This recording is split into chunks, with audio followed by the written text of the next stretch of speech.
Shalom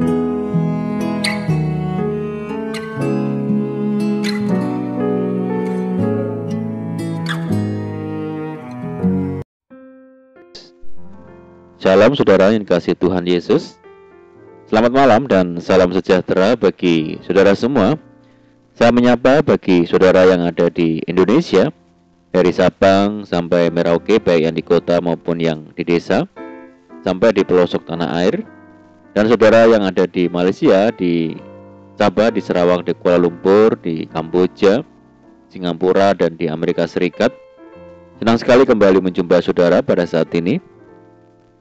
Kiranya damai sejahtera dan sukacita daripada Roh Kudus melimpah dalam hati dan kehidupan saudara semua, dan kiranya saudara semua dalam keadaan sehat selalu. Selamat datang kembali di Pokok Anggur bersama saya Yosia Krispianto. Mari saudaraku, sebelum kita bersama-sama merenungkan firman Tuhan, mari kita satu di dalam doa. Bapa di surga, Bapa yang baik, yang penuh dengan kasih dan karunia, Bapa yang kami muliakan, di dalam nama Tuhan Yesus Kristus, kami mengucap syukur oleh karena pertolongan dan penyertaan Tuhan di sepanjang hari ini, sehingga kami dimampukan Tuhan untuk menikmati hari ini, hari pemberian Tuhan untuk melakukan tugas dan tanggung jawab kami serta aktivitas kami. Itu semua karena berkat pertolongan Tuhan. Dan pada saat ini kami kembali rindu untuk merenungkan firman-Mu ya Tuhan. Mari berbicaralah kepada setiap kami, urapi kami dan jamah hati kami, sehingga kami dapat memahami maksud firman Tuhan. Terima kasih Tuhan, kami siap merenungkan firman-Mu. Hanya di dalam nama Tuhan Yesus Kristus kami berdoa. Amin.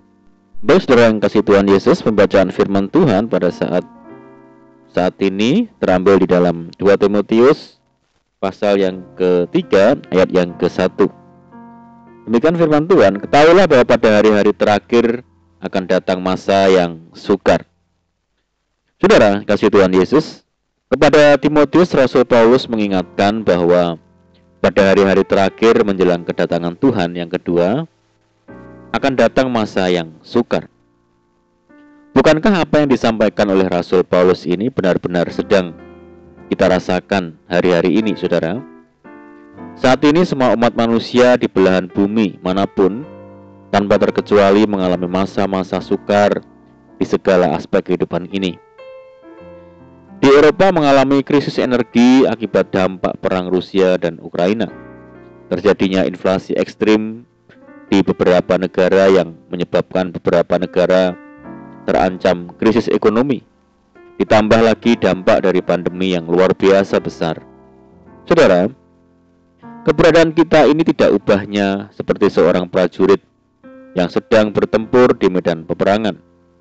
Sehingga kita tidak boleh bersikap santai, apalagi sampai tertidur. Sebab jika kita lengah sedikit saja, kita akan menjadi korban. Situasi-situasi sukar yang sedang terjadi tentunya membuat banyak orang menjadi lemah, menjadi takut, khawatir, dan putus asa. Namun sebagai anak-anak Tuhan yang mempunyai sandaran firman Tuhan, tentunya kita memiliki kehidupan yang berbeda dari orang-orang dunia. Karena melalui firman Tuhan telah memberikan kepada kita kiat-kiat dalam menghadapi masa-masa yang sukar itu. Lalu, apa saja yang harus kita lakukan untuk tetap kuat dan agar dapat bertahan di tengah kesukaran yang terjadi? Yang pertama adalah kita harus berdoa. Saudara, doa merupakan salah satu kebenaran penting yang dilakukan dan diajarkan Tuhan Yesus kepada semua orang percaya. Tanpa doa, kita akan mengalami kematian rohani, karena doa adalah nafas hidup kita, juga sebagai sarana mendekat kepada Tuhan dan berbicara dengan Tuhan.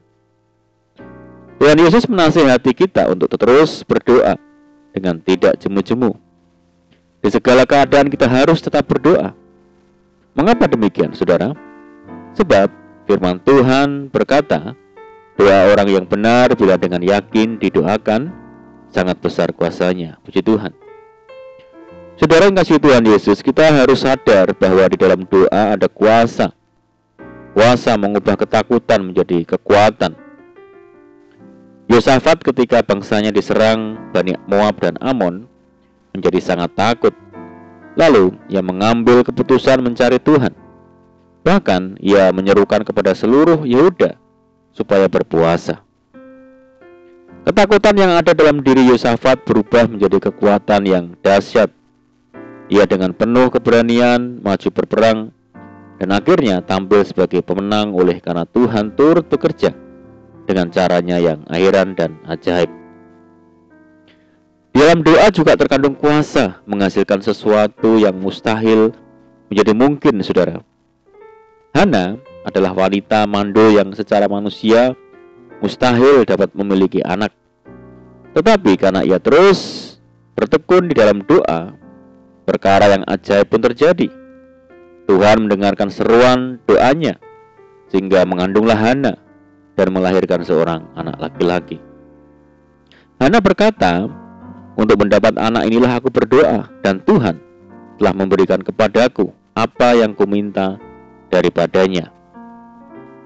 Jadi doa yang dilakukan dengan iman dan penuh keyakinan sangat besar kuasanya, saudara. Puji Tuhan. Saudara kasih Tuhan Yesus, di saat menghadapi kesukaran, kita harus semakin meningkatkan jam-jam doa kita. Daniel pun melakukan hal ini. Dalam kamar atasnya ada tingkap-tingkap yang terbuka ke arah Yerusalem. 3 kali sehari ia berlutut, berdoa, serta memuji Allahnya, seperti yang biasa dilakukannya. Meski harus dimasukkan ke dalam gua singa, Daniel terluputkan dari maut karena tangan Tuhan sanggup mengatupkan mulut singa-singa itu. Saudaraku, kita tidak akan mampu bertahan di tengah kesukaran bila kita mengandalkan kekuatan kita yang sangat terbatas ini, saudara. Sungguh benar apa yang dikatakan oleh pemazmur, "Pertolonganku ialah dari Tuhan yang menjadikan langit dan bumi." Puji Tuhan. Lalu apa yang harus kita lakukan? Yang kedua adalah kita harus memegang teguh janji-janji Tuhan. Saudara, janji manusia seringkali berujung kepada ingkar dan mengecewakan. Namun bila Tuhan yang berjanji, cepat atau lambat pasti akan digenapi. Sebab Allah bukanlah manusia sehingga berdusta, bukan anak manusia sehingga ia menyesal. Masakan ia berfirman dan tidak melakukannya, atau berbicara dan tidak menepatinya? Itulah sebabnya Daud berkata, "Dalam hatiku aku menyimpan janjimu, supaya aku jangan berdosa terhadap engkau." Karena keteguhannya dalam memegang janji Tuhan ini, Daud memiliki keberanian ilahi saat berhadapan dengan Goliat, karena ia sangat percaya akan kebesaran dan kuasa Tuhan. Itulah saudaraku, beberapa hal yang harus kita perhatikan dan lakukan saat-saat ini. Mari kita semakin giat mendekat kepada Tuhan melalui doa-doa yang terus-menerus, sebab di dalam doa ada kuasa tak terbatas. Sebab janji Tuhan adalah janji yang murni dan pasti. Dan mari kita selalu memegang janji Tuhan, sebab apa yang difirmankannya tidak akan pernah kembali dengan sia-sia. Amin, puji Tuhan. Mari kita berdoa. Bapa di surga, Bapa di dalam nama Tuhan Yesus, mengucap syukur atas kasih dan rahmat-Mu, sehingga di tengah kesukaran Tuhan yang selalu kuatkan dan mampukan. Dunia boleh bergoncang, tetapi firman-Mu akan tetap untuk selama-lamanya. Doa kami untuk hidup semakin mendekat kepada Tuhan melalui doa-doa kami kepada Tuhan, mempercayai setiap janji firman Tuhan yang menjadikan kami tetap kuat di dalam pengharapan. Meterangkan firman-Mu dalam setiap hati kami, ya Tuhan. Terima kasih. Dan saat ini kami berdoa bagi saudara kami yang mendengar program ini dimanapun berada, baik di dalam negeri maupun di luar negeri. Saudara-saudara kami yang ada di perantauan, Tuhan berkati mereka. Tuhan teguhkan hati mereka untuk senantiasa kuat di dalam Tuhan. Tuhan menjamah, menyembuhkan setiap saudara kami yang terbaring sakit di dalam nama Tuhan Yesus Kristus.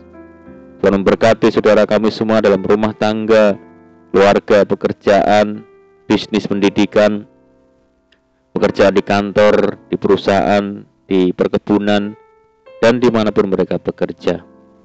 Mohon penyertaan dan penjagaan Tuhan saat malam ini, ya Tuhan. Pimpin kami dan tuntun kami supaya kami dapat berjalan dalam terang firman Tuhan. Berdoa bagi saudara kami yang terikat oleh kuasa dosa dan kutuk dosa. Tuhan bebaskan dan lepaskan di dalam nama Tuhan Yesus. Tuhan berikan penghiburan bagi saudara kami yang menderita. Berikan kekuatan bagi setiap kami yang lemah dan putus asa. Berdoa bagi daerah kami, kota kami, desa kami, dan negeri kami. Tuhan berkati, Tuhan pulihkan. Terima kasih Tuhan, ini doa kami hanya di dalam nama Tuhan Yesus Kristus kami berdoa. Amin. Puji Tuhan saudara, kita sudah mendengarkan firman Tuhan. Dan saya percaya saudara semua diberkati, tetap bersukacita dalam Tuhan, mengandalkan Tuhan. Sampai jumpa di renungan berikutnya. Dan saya ucapkan selamat malam, selamat beristirahat. Doa saya menyertai saudara semua. Tuhan Yesus memberkati. Haleluya.